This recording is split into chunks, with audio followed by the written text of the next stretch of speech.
We all remember recess growing up in school. Recess was a time of day where you could have all the conversations that you could not have while in class. Recess is where you had the real conversations. And real conversations we're going to have. In each episode of the Recess podcast, I'm going to have real conversations explaining students and school. I'm David McGuire, and I'll be your host. It's recess time, y'all.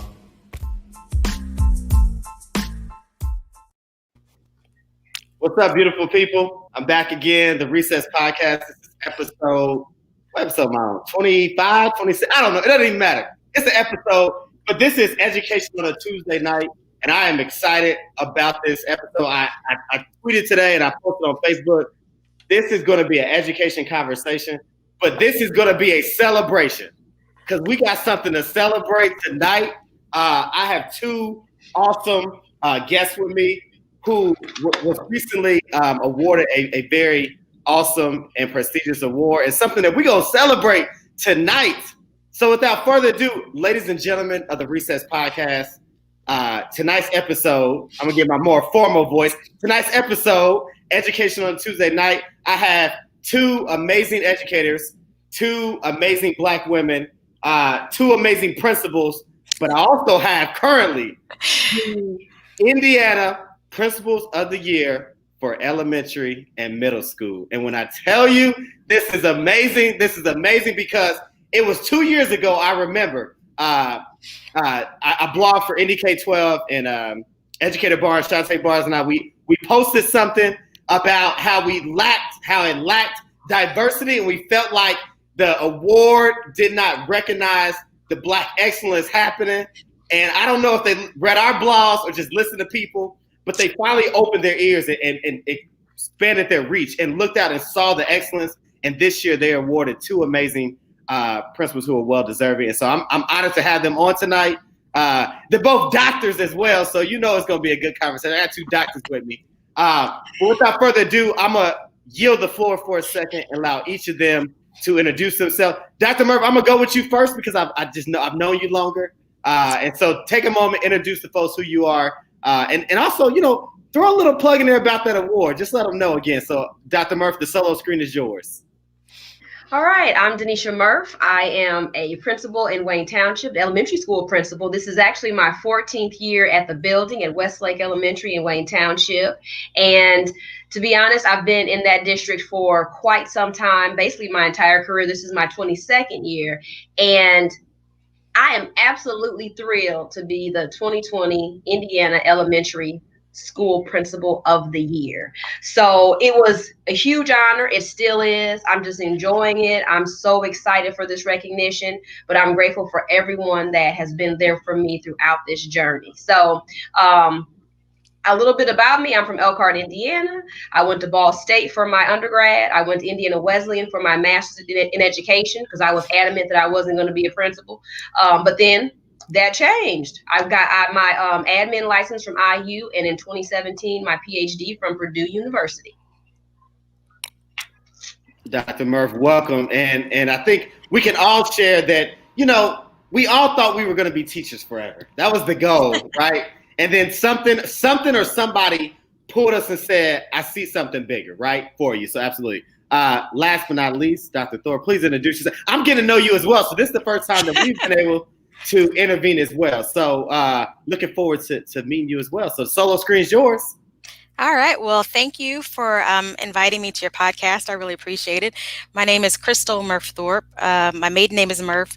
I taught language arts at Ben Davis High School for about 8 years, went to Southport Middle School as an assistant principal, came back to Wayne Township as an assistant principal for about, 6 years. And then I've been principal at Fishers Junior High School and Hamilton Southeastern Schools for about the last 13, 14 years. After you get so far along, it kind of all runs together. My background, I got my undergraduate degree from Indiana University in Bloomington. I got my master's degree in education administration from Butler University. At the time that I was going back to school, I was probably one of the youngest people to actually get accepted into the EPPSP program, but that was many, many, many cohorts ago. I worked on my EDD through IU and IUPUI several years ago. And I finished that program with all but dissertation. I'm talking about I had my proposal done, I had my qualifying exams, defended everything, and then life got in the way. And so I tried to go back. They told me, no, ma'am, if you come back, you have to start from scratch. And I figured after all the thousands of dollars that I had put into that institution, I needed to look elsewhere. And so last year, I completed my PhD from Indiana State University.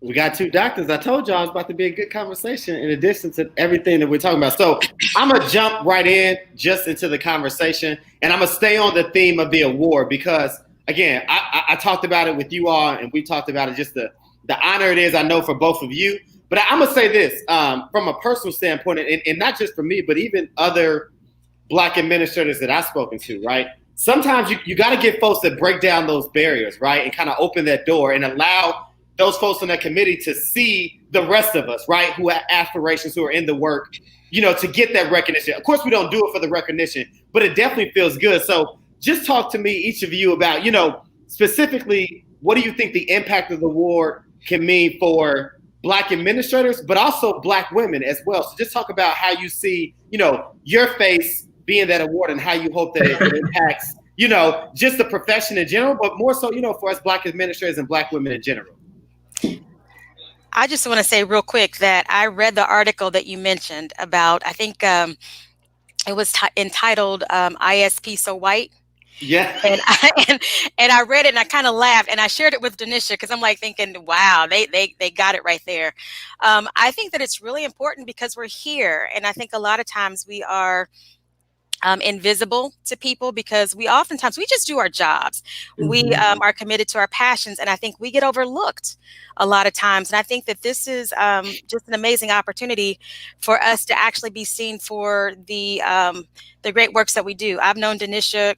How long we known each other, girl? Like it's at 20 years. Yeah, at least 20 years. It's been a long time because she and I started out in Wayne Township together. Okay. And one of the things that I've always been so grateful for is that when we were administrators in Wayne, we would actually get together, like all the Black administrators. I think I don't even know how it started, but we got together and we went, I think, to Rick's Boatyard might have been the first place. Yes. Remember that? Yes. And so what I loved about that is that we always lifted each other up. I mean, we would talk about the hardships of the job. So to see that come full circle where my sister and I are actually being honored for the great work that we do, it's nothing but a blessing from God. Absolutely. Amen. Absolutely. And I had just gotten back to my seat after they had announced my name, and I heard them say Crystal's name, and I stopped in my tracks and I said, praise God. I was like, we won. I mean, we won. And I'm like, Murph, like, and it's funny because we're related by marriage, but people always assume that we're the blood relatives. Okay. Even in Wayne Township, I will have some students say, my mom said to tell you hi. You were her high school English teacher. And I'm thinking, no, I never taught high school. And I said, oh, you mean my cousin. And they're like, no, you, because babies. They'll say, no, it's you, Miss Murph, it's you. And so having that connection is huge. And just to go along with that, every year when you go to the conference, I always would look at the board, but I would never expect to see a face that looked like mine. Mm-hmm. So we would say, oh, and if we did, it was, from Gary or East Chicago area. And we'd always applaud and clap like, yes, but never really thought that it would be an option for one of us because we're still going to do the work. We don't do it, like she said, for an award, but it is nice to be recognized. Absolutely. And so to receive that email last summer, it was, I thought it was a joke. Like, honestly, I thought somebody was trying to be funny, like, oh, you were nominated. Congratulations for being nominated. Not that I actually won for District 7. Yeah. So I called my boss and I was like, is this a joke? Like, I received something. Is this? She was like, no, you won. So, then I went crazy. I reached out to the team and I'm like, oh my gosh. And then, you fill out the paperwork and you want to put your heart and soul into it to communicate, but it's hard to put on paper the work that you do. Oh, absolutely. Yeah. So, just doing the best that we could. And I'm writing it all down. I'm like, okay, I'm thinking this looks pretty daggone good. And long story short, turned everything in. Then people think that that you won. And you don't know that you won when you go to the banquet. It is a complete surprise when they make that announcement. And my husband, he said, so you were acting like you didn't think you could win. And I said, well, no, it's not that I didn't think I could win. Of course, I thought I could win. Please, Lord, I want to win. But whatever you say, Jesus. Right. But when they said my name, I just paused because it was a huge moment. You know, like it's been said, you know, we do our work and we do it because it's our heart. It's our passion. To me, it's my ministry. It's my mission. I mean, this is the work that I want to do. There's nothing else I would rather be doing. But when you think about that whole thing about how strong we are as Black women, and, you know, we're going to keep on doing it. We don't need all that recognition. It is nice to be recognized. And then to celebrate with my sister, that was something that I will never, ever forget that. Ever. Yeah.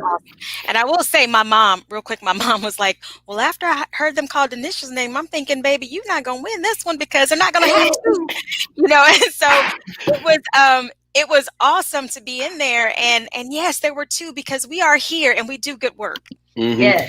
Listen, this made me think about, first of all, when I saw it going on social media, I was like, the whole culture won, damn it. Like, I don't want at this point, you know?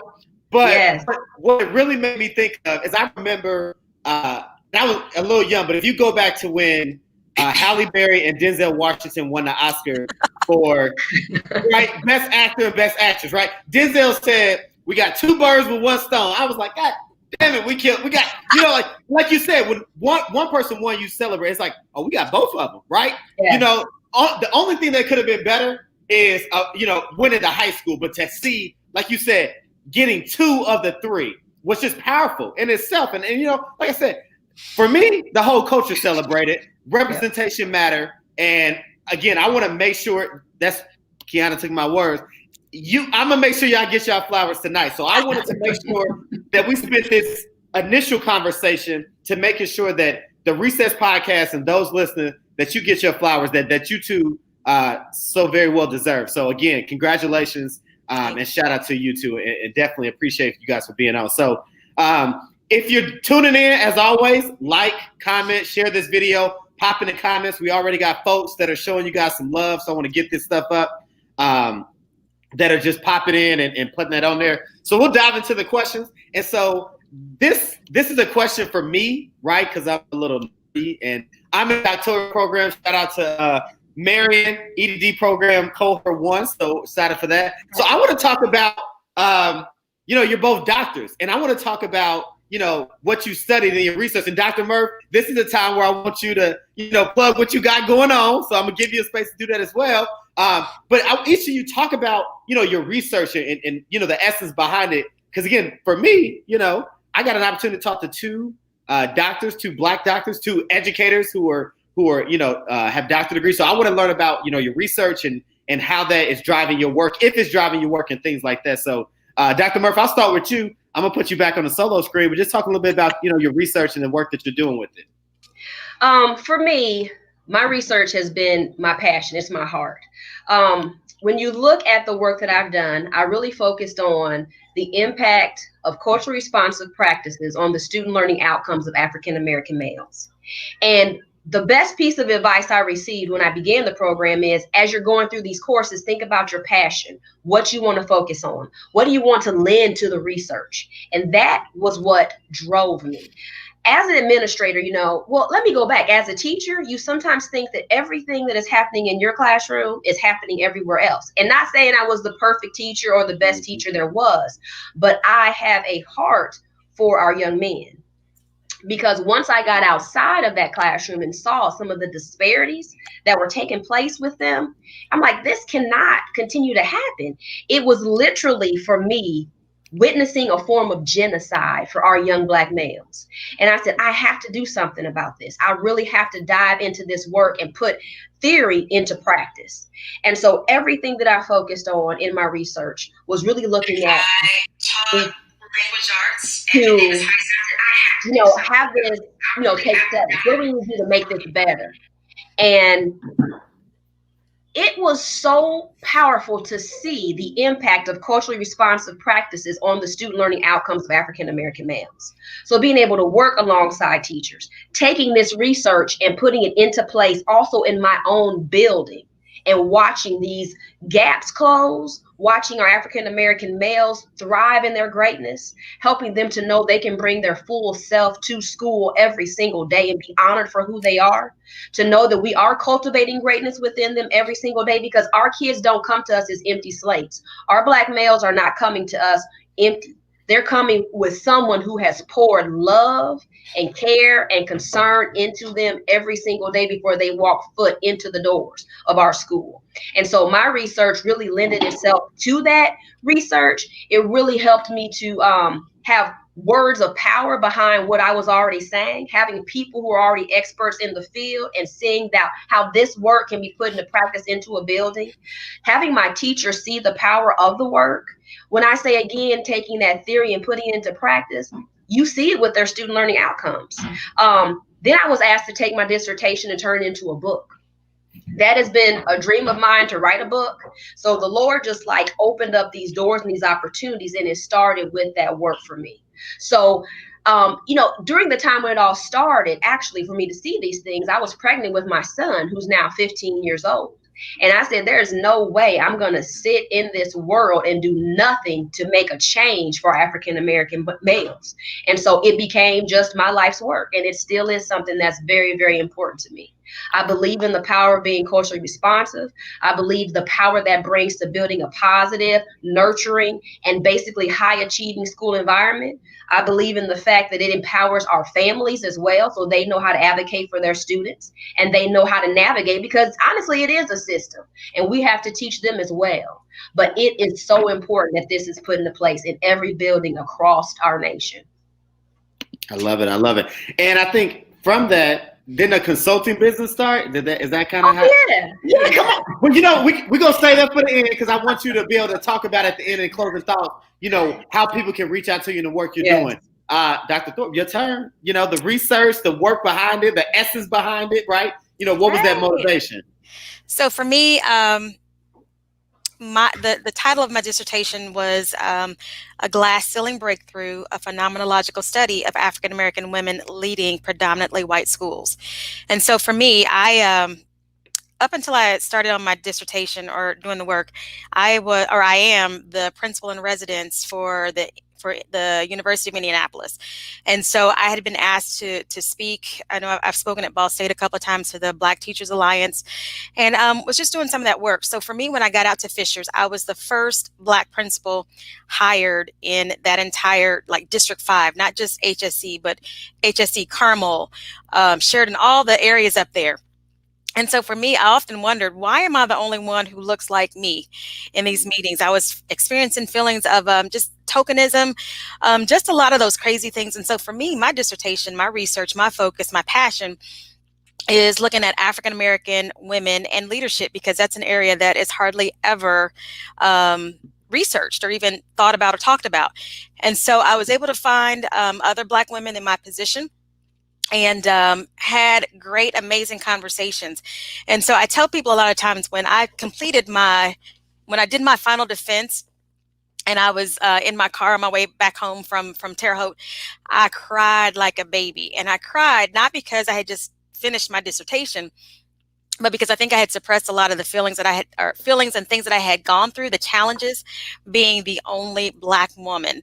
Because I looked around as an administrator, and I have amazing friends who are educators, who are administrators, and they're just not getting the jobs in some of these places. And I wanted to know why. And so for my research, it's crazy. We experience a lot of things, like with tokenism being the only one. But sometimes being a token, everybody sees you. Other times you're invisible. Dealing with stereotypes. Oh my gosh, angry Black woman. We can just show up and people will put those stereotypes on us, whether we are or not. One of the things that bubbled up a lot was resting bitch face. Sometimes we're just sitting there minding our own business. People assume a lot of things about us. It was a lot of stuff like that was very eye-opening for me. I learned about the hierarchy of leadership, how a lot of people prefer white male leaders. There's definitely a hierarchy where typically you start with white males, black males, white females, black women. Through my research, I found out that a lot of times we are relegated to work more so in charter schools and schools with high minority, high poverty level work, because there's a pervasive belief that Black people, Black women cannot lead white schools. And so, and I'll never forget when one of my interview questions when I first started out there, someone asked me, well, how will you relate to the white kids? And I remember sitting there, it didn't feel right in my spirit, because I'm thinking, I came from Wayne Township and the majority of my kids are white. What makes you think that I'm going to come out here and not be able to relate to these kids? Because for me, anybody that knows me knows that I love what I do. I'm passionate about what I do. And one of my greatest strengths is building relationships with kids. And so, yeah, I love it. I try to mentor other people, men and women that are in this field, to share with them my knowledge. That's what I do. And I'm working on a book as well, just about resilience and just overcoming some of the things that I think we as Black women have to struggle with just because we're Black women. And we're going to dive into that for sure. So, Dr. Murph, I do have your book, so I did enjoy it. Wanted to put that on there. And next time I see you, if you don't mind, if you could sign it for me. But, I got you. Dr. So I had some folks, they want to read that dissertation because you got me on the edge of my seat too. I want to read it as well. So we're looking forward to that book and being able to discuss it. And as we go, we're going to dive a little bit more into that. Mama Toya, love to see you. Love to join it. The folks are loving it. As Jamal said, it's the melanatedness for me as well. I'm with you, brother. It's the same for me as well. So yeah, love everybody in the comments. So we talked about your research. So if you guys could help paint a picture, and I asked this a couple episodes ago, I had 3 amazing Black female leaders on, and I asked them the same question, so I'll ask it to you too. How would you describe the landscape of education in Indiana for Black women? Like, how would you describe that landscape for, being a Black woman in this space? How would you describe it? Who wants to go first? Go ahead. Yep. Okay. I really would say the landscape, this can be very hard, and it can be also very frustrating as well, because many times people see you in the classroom, you're doing a great job, you are a phenomenal instructor, but you're also considered a great disciplinarian. And then if you are given the opportunity to move up to an assistant principal role, you have to be very mindful, because sometimes if you're a good match with your principal, you might be stuck in that role for a while until some things change for you. And then, if you become the principal and you do a great job as the principal, sometimes you get very concerned with, okay, well, I know I'm doing a great job with my families. I'm keeping folks happy. The parents are happy, the kids are happy. I'm doing a good job here. But will I be able to have a seat at the big table? Because I call it the big table. That's where the decisions are really made, when you're in a cabinet level position. And for me, I sometimes see that as an obstacle for us. I don't always think that there's room made for us at the table, no matter what district you're looking at. Even places that are focused on equity.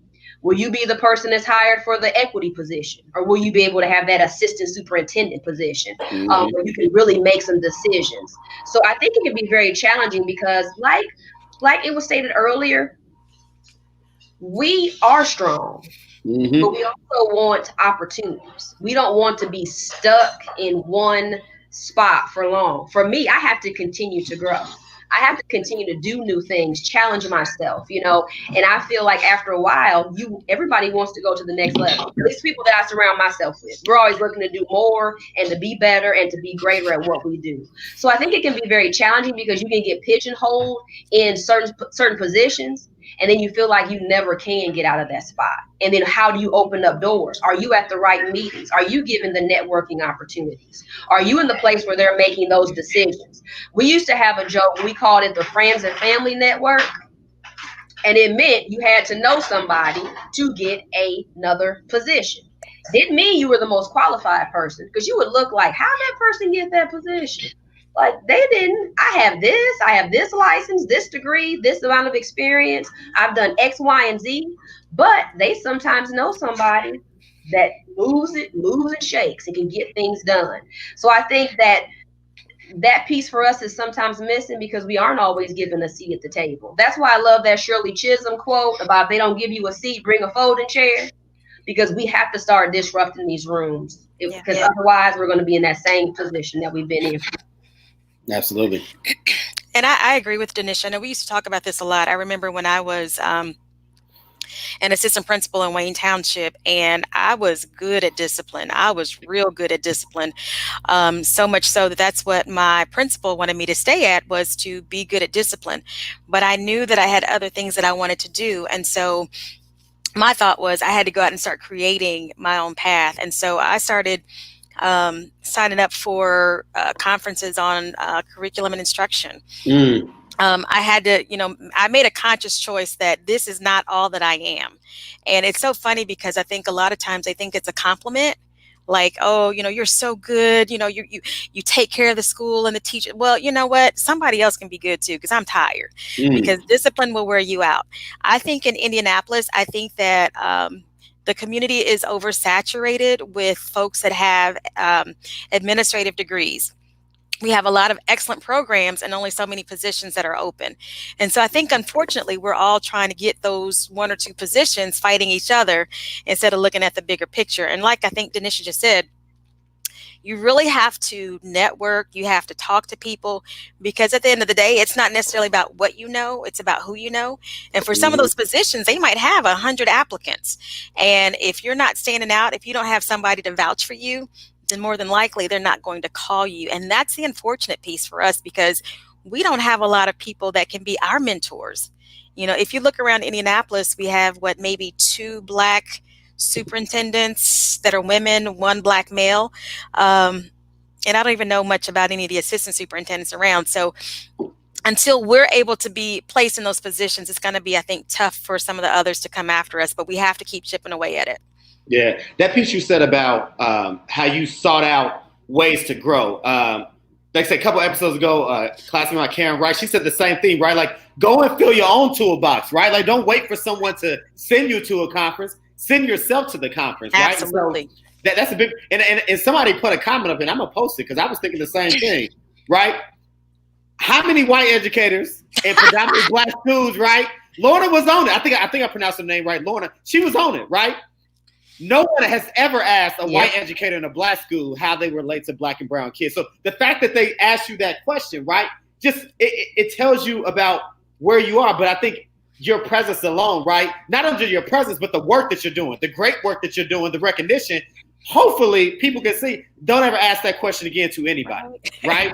It's not appropriate. It's definitely not appropriate. And that's the piece. And so again, I got more folks. I just want to make sure y'all get y'all love, man. So as folks are putting that love up there, I want to make sure y'all get it. They're right. They see, when you're a Black teacher, right, and if your class is quiet and kids are engaged and you don't write referrals, right? When you start saying, hey, principal, I'm thinking about leadership, it's like, you know what? You'll make a great dean of culture. Hold up. Wait a minute. Yep. I teach English, right? I want to drive instruction, right? I want to coach. I don't want to, and while that's a nice step in the door, what they do is when you get there, they pigeonhole you, right? And that's what happens to a lot of educators. So I have a lot of friends, Black women who are teachers, and they always ask me, when you talk to these educators, ask them what can they do to help me. So I'm gonna ask the question. As you've made it through the principalship, and if you spent time there and you've had success and you led schools, what advice do you give to the next generation, right? To that, not just the Black female, but to any teacher that says, I aspire to be a principal, right? I have aspirations to be a leader. What advice do you give to them as they're in that teacher role to help them get there, and just how you're hoping to open doors for others that want to sit in that seat? So I'll say for me, when I was a teacher at Ben Davis High School, I actually went to my principal and I told him that I had aspirations of leadership, and I asked him what could I do in the school to make it to make it come true. And so he gave me different things to work through, which I think really, really helped me. And I think that that's the advice that I would give to others. If you, within your school system, talk to the people that are already in charge and let them know what you want to do and ask them for ways that you can make that happen. Because they're going to be the ones that are going to know these other people when the positions come open that can position you to possibly get that interview and get that job. From my research, what I learned is that oftentimes you're more likely to get promoted within the district that you're in than you are to actually go to another district and get that job. So if you can situate yourself to where, you know, you're invaluable, you're constantly learning and growing, you'll have a better opportunity that way. Absolutely. Yeah, I agree with Crystal 100%. It's important if you are a teacher that you need to make sure your principal is aware. Do not wait for them to have like this psychic moment to know that you want to be a leader, and then, you know, you're hurt because they didn't ask you. You have to go after what you want. You have to ask for what you want, because I know very few principals that will turn down people that want to help make the school better.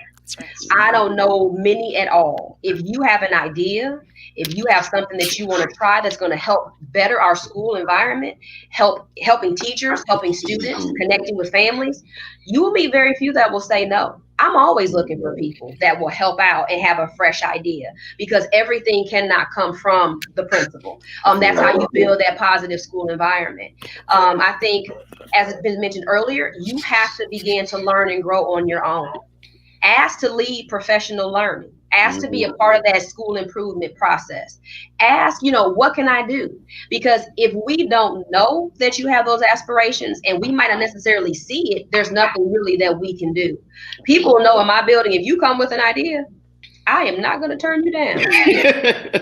Or it's just, I'm not necessarily going to be the person putting it into place. I want you to show me what you have and bring a plan, and let's make this happen to make our school the place that it needs to be for all students. So that is huge. You have to go after what you want. You have to remove fear. You have to be open. You have to be collaborative, and you have to be ready to fail if it goes the wrong way. But you won't be condemned for it. This is a learning process. Absolutely. I want to give a quick shout out to my AOS brothers.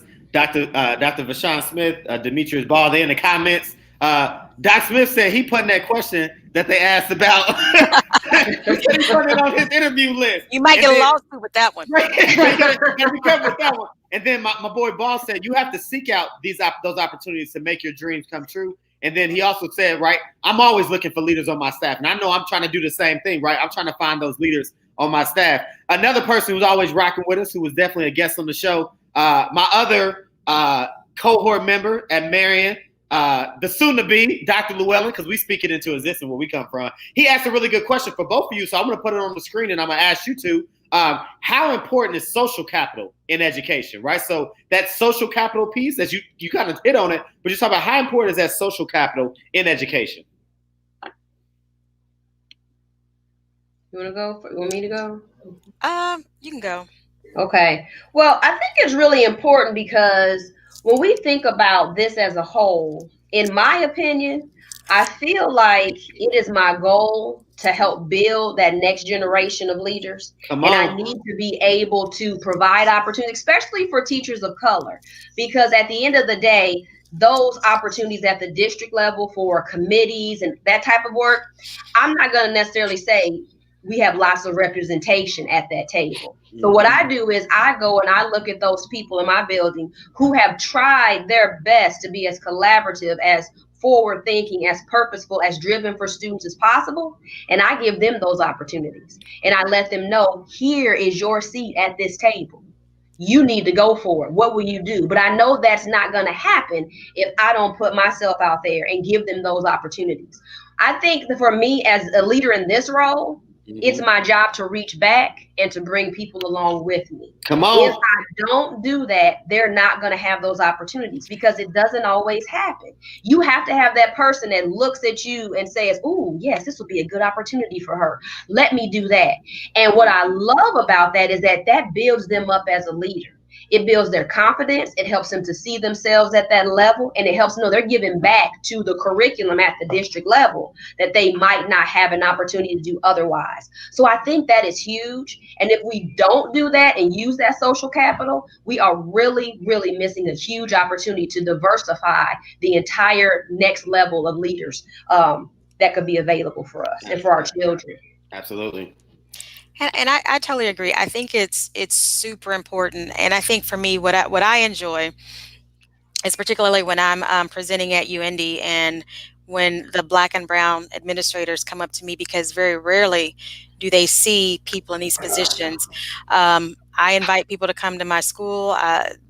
They come and shadow me, and I tell people I will give you anything that you want, anything that you need to help you get to that next level, because it's very important for us to make sure that, like she said, to reach back and bring somebody up. Because I'll be honest, I remember a little while ago I had reached out to a Black female superintendent. She's not here or anything, and I was so disheartened when she didn't call me back.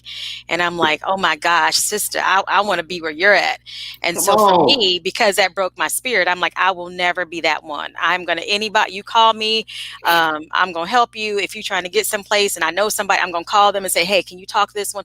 Because I think that that's something that we absolutely have to do. And I think you started this whole podcast, like when one of us wins, we all win. And we have to keep that, I think, at the forefront of what we do every day. Man, I told somebody the other day, I said, look, early in the Recess podcast, I was a nerd. I was a nerd for the conversation of education, right? Like that's what it was. And then it morphed into, I wanted to have real conversations, right? In the name that people weren't having about education, about children and about families and about schools. And then lately for me, I'm like, look, I'm about to bring on some dope people, dope ass people.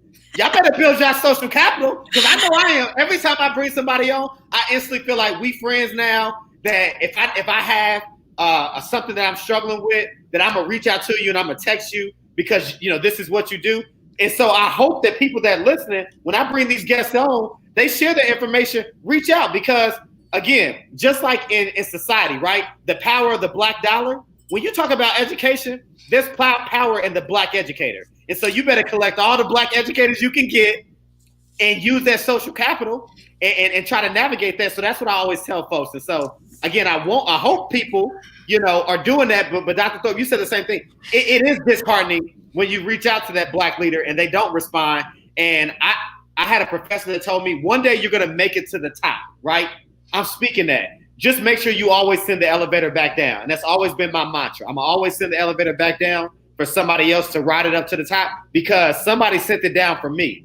And they sent it down for me, and they gave me the directions. They told me what floor to go to, and I made it there, and I'm making it there. And so I'm going to do the same. So 100%. Like, we got some more questions coming in. I got my boy, Dr. Smith. He has a good question. So he said, have you ever had to talk to someone under you about trying to do too much to get to the table before it's their time? So this piece about, sometimes you got to sit and pay your dues, right? So as you're building your toolkit, right, don't think because after 1 year, you know what, I got some good scores this first year and my kids didn't hurt themselves, that I'm ready to be a leader. Have you had to have that talk with someone about, not necessarily paying your dues, but just going through the process, right? Like, wait your time, continue to grow in your craft as a teacher before you be a leader. Have you ever had that talk with someone, or what advice would you have to those that are saying, I'm ready after year one to be a principal? You know what, for me, I don't think I've ever had that conversation. I think what happens though is that a lot of times we don't go after what we might be capable of obtaining. And I know for me, I waited. I've had some positions pass me by, and kind of like what Dennisha said, you sometimes look around and you see these other people with less experience, less education, getting these positions. So my thing is that, if you feel like you're ready, go for it. If you feel like because I'm not going to ever tell anybody not to, because I think for me, a lot of times women, we play it safe. We want to make sure that we have the degree, we have the experience. We don't always jump. We're not as aggressive as men are when it comes to these positions. At least that's what my research said. So I would say, if you think you're ready, have at it, Godspeed and good luck. Mm-hmm. Love it. Yeah, I agree too. I think what's hard is if I have someone who is doing that, I always tell them, well, show me, and tell me the real reasons why. Because if you are just trying to get out of the classroom, to me, that's a problem, because for me, my joy is when I go back into that classroom and teach a lesson or just connect with students or help them with an activity like that. I mean, even teaching now at Marion, I mean, that lights a fire under me because my heart and my soul at the end of the day is teaching. And I always ask them, tell me a little bit more about that. Tell me what you'd like to do. And then I start giving them some activities. Now, usually my super gung-ho ones, when they see everything that goes into bringing a plan from start to finish, they're like, woo, I didn't know we had to do all that. No, I don't want to I don't want to, diminish your fire, but let me show you all the steps to this process and how you can be a part of it to help me. Because as a leader, I also need support and collaboration and thought, people challenging the system and how I think to get this done. And then I give them a little bit more to do. And either they're going to sink or they're going to say, I got this, I'm good. They might do the backstroke through all of it. But I think it's my job to come alongside them and help them really dissect what they think they are getting into and how they can be of service, and to truly understand that the principalship is a servant's role. You don't get that, you're not going to last, because if you don't really want to serve the people that you lead, then you have no business at all being a principal or any type of school administrator. No, whatsoever. And that's so true. So, and Marlon has another good question, but before I go to his question, I want to ask one that wasn't on our list of questions, but it's this piece about, we're all principals. We got some principals listening, APs, principals, other leaders. This space of leadership, how do we make sure that as leaders, we are there for each other, right? So talk to me about who was, we all had somebody, right? We didn't get here on our own. So who was the leader that opened the door for you, right? Who was the leader that helped you, that mentored you? Talk to us about that person that said, that coached you through this. Who is that person you want to give love to that helped you through this process? Well, I can go. This is funny to me. It's always a funny story. Okay, I had just had my first child, just returned from maternity leave, and my principal, Dr. Lisa Landrup, she came to me to say there were leadership opportunities in Wayne Township. And I was like, oh, okay. Like, that's so nice to hear. All right. But why are you telling me? She was like, no, I see something in you. And I really want you to take advantage of this. She told me about the PPA program through IU. And my response was, not interested, just had a baby. I'm good. I like it down here in my third grade classroom. I can shut the door, do what I have to do. No, she was at my door for 2 weeks straight in the morning. Come on now. Every excuse. I'm like, Dr. Landrup, no, I just had a baby. I need to go nurse her. She was like, well, we'll make that all work out. You need to go ahead and try this. If you don't like it, I will not talk about it anymore. And literally, you just know it's a God thing. Like, you literally know it is. The place where they were having the courses, 5 minutes down the street. And that's if I hit the light and it stays too long. I'd probably say more like 3 or 4 minutes. And it was down the street. I was able to get home, connect with my daughter, head off to class, come right back. And then just doors started to open for me. She let me know everything that I needed to do. And then to see the way she led as a principal and all the instruction and the curriculum expertise that I had, when I walked into that first position, it was like, wow, I already know so much of this. Now I've got to learn how to lead. Not worry about being an expert in CIA, but being the expert in how to be a leader. So she was someone who, and to this day, like, I just thank her for that. She was the very first person. And she stayed on me. She supported me. She was there. Then I've had other people along the way. Then my first supervisor, Dr. Dewan, my current supervisor right now, Mrs. Sherry O'Day Marcotte, like, they all allowed me to be my most authentic self. And people that know me know I have a personality. I kind of, I just bring up, what they say, a bull in a china shop one time. So I was like fresh, little 27-year-old ready to change the world.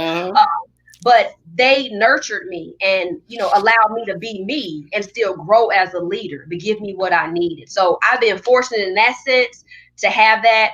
They were not women of color at all, because I didn't see anyone that would be able to serve in that role for me that was surrounding me at that time. But they really helped me to flourish and to grow. And they are a huge part of who I am today.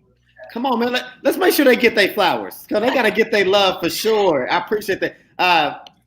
Your turn. So who was that person that got you here, that pushed you, as Dr. Murph said, that was at your door every day, right? Constantly making sure this is you. This is for you. My experience wasn't quite like that. So like I said, I was teaching at Ben Davis High School, and I started branching out and doing other things because, you know, I figured that was what I wanted to do. So I started working on curriculum writing, instructional practices. We did the first Black History Month program at Ben Davis. Anything that they asked me to do, teaching tech prep, college prep, you name it, you know, it's coming at me, I did it.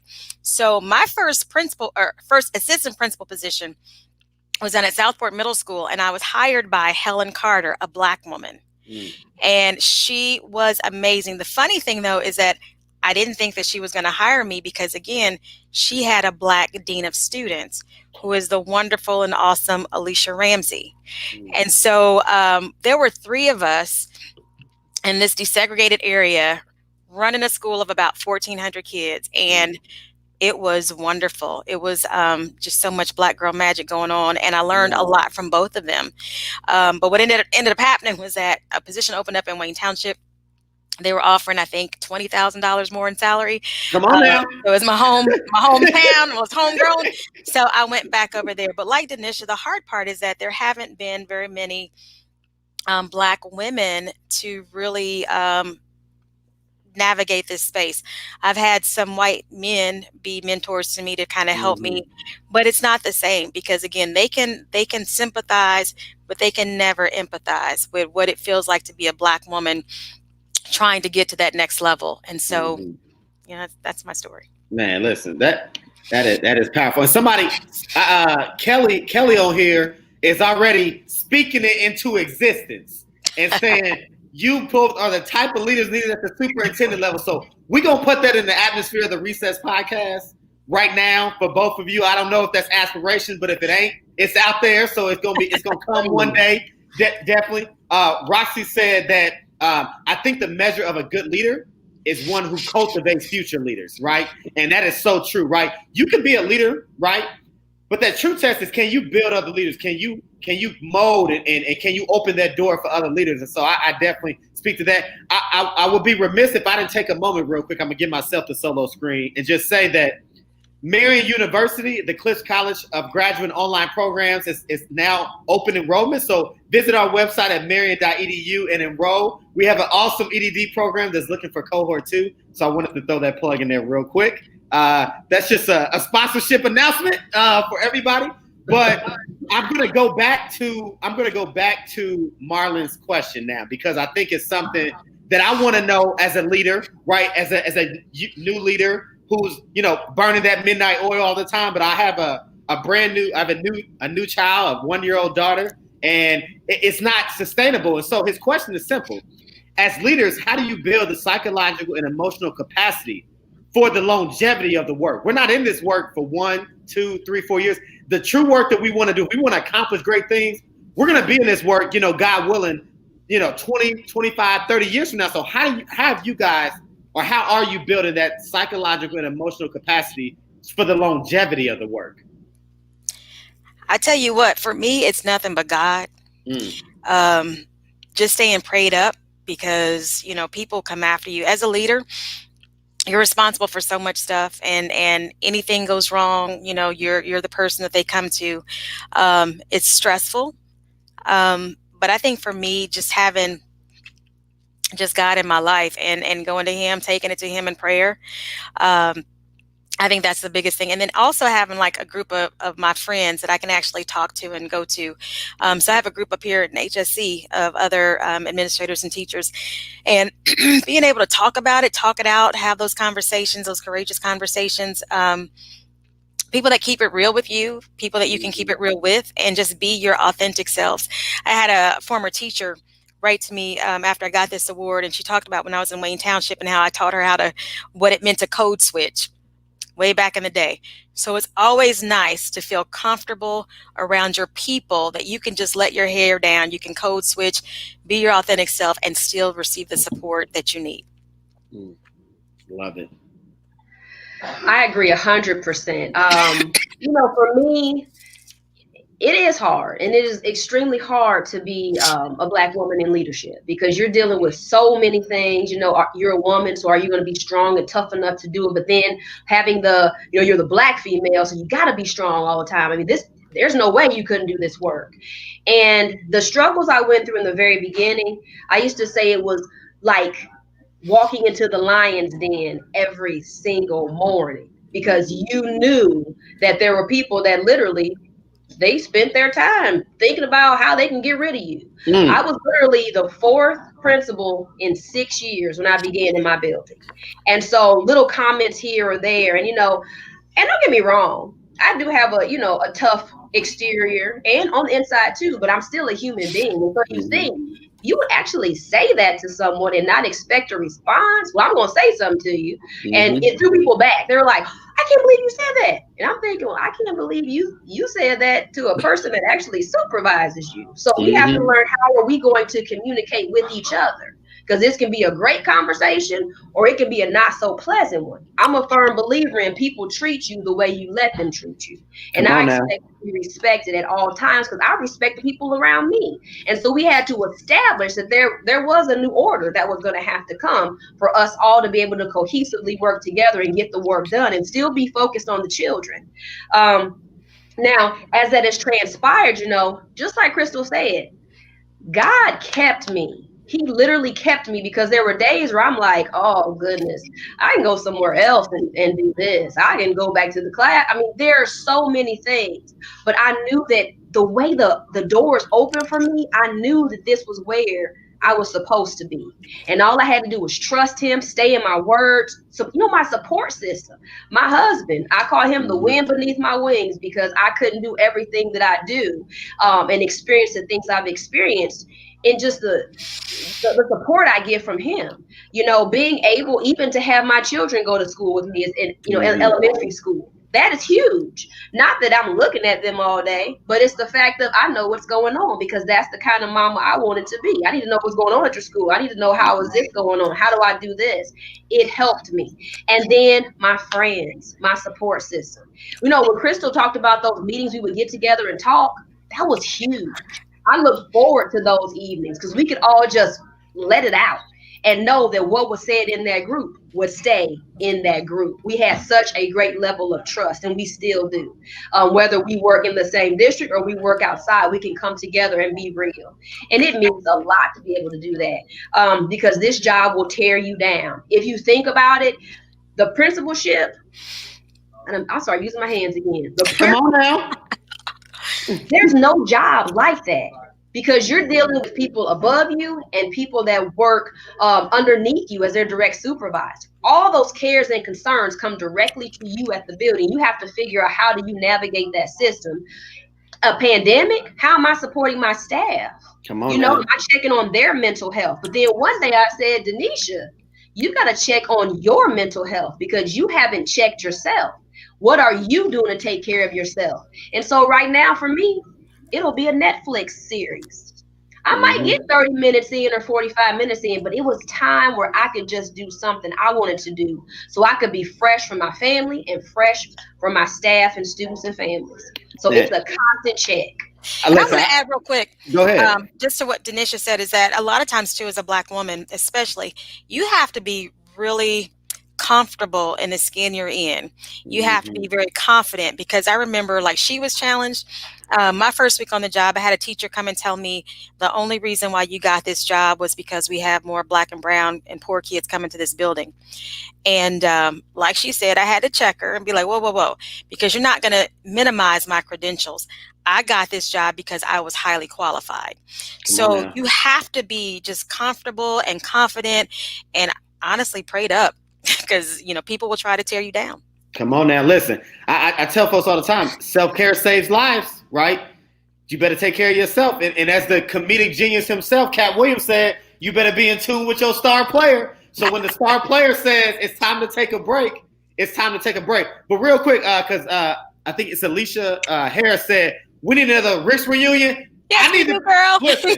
Listen, I need to be invited because I need that 5-pepper chicken fettuccine I ain't had in a minute. So when y'all go to Rick's, let your boy know because I'm gonna be there. You know, we're gonna be social distancing and masked up. But I'm definitely all for the Rick's reunion for sure. So we're getting to the hour point, so I wanna save this space for an opportunity for final thoughts. And Dr. Murph, I want you to definitely talk about the consulting business, but I also, in your final thoughts, and I'm gonna give you guys each a solo screen again, I want to leave the folks with something. Those that are listening, when we think about this conversation, the things you talk about, what is it? What's that one nugget or a couple nuggets that you want to leave folks with? So who wants to go? Well, I'm gonna go back. So Dr. Murph, I'm gonna start with you and let you go first.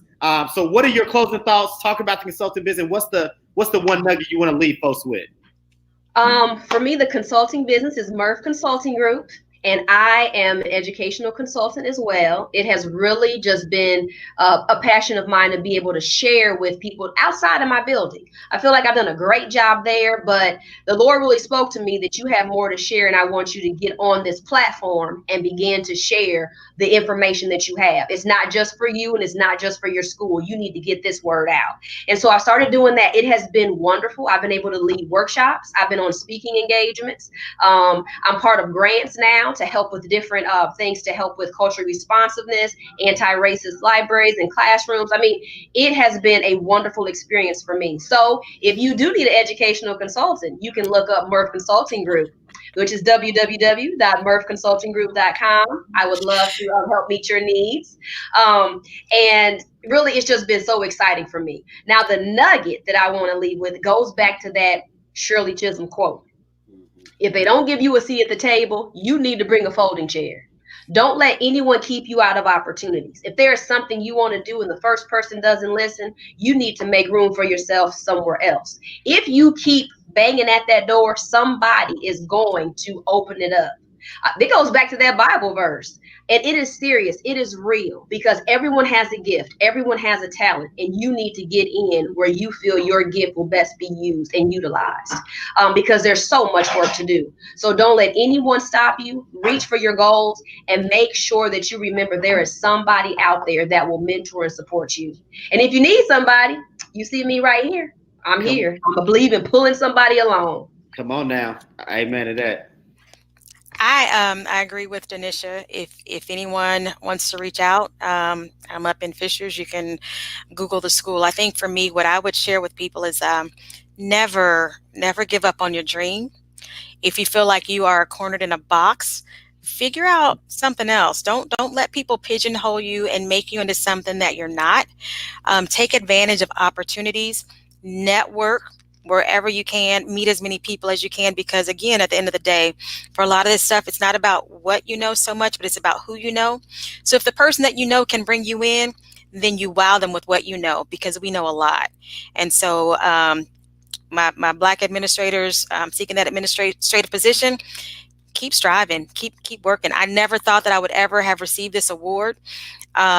So I think I am a living testimony how good God is, because he will make things happen in spite of your enemies. I love it. Listen, this has been everything that I wanted to be as a show. I definitely appreciate each of you. I want to give a quick shout out to everybody that's been in the comments. Some folks that's always rocking with me. Some new folks. You guys definitely brought the squad and some team with y'all. And so I appreciate those for tuning in. Here's my challenge for those in the audience. I'm going to post this. I'm going to share it with Dr. Murph and Dr. Thorpe, and they're going to share it. Send this to somebody to listen to. Share it with folks who missed the live, and make sure they tune in and listen to it. And I hope that moving forward that you continue to be a listener of the Recess Podcast. We have conversations like this all the time, and I appreciate it. I want to leave with this. So those that know, I'm part of a team of folks that is taking over this podcast. And so shout out to the 8 Black Hands, but also tonight, the first episode for my homegirl, Doc Locks, her first show, Simply Brilliant, the podcast. Tonight's episode is entitled toxic masculinity, and her guest is the fellas from 3 Times Dope. So tune in after this, 8 p.m. on Facebook at the 8 Black Hands. You don't want to miss that episode. And as always, I say it every week. This has been the Recess Podcast. Create the platform, control the conversation, and change the culture. I'll see you guys next week for the recap show of the Recess Podcast. Peace.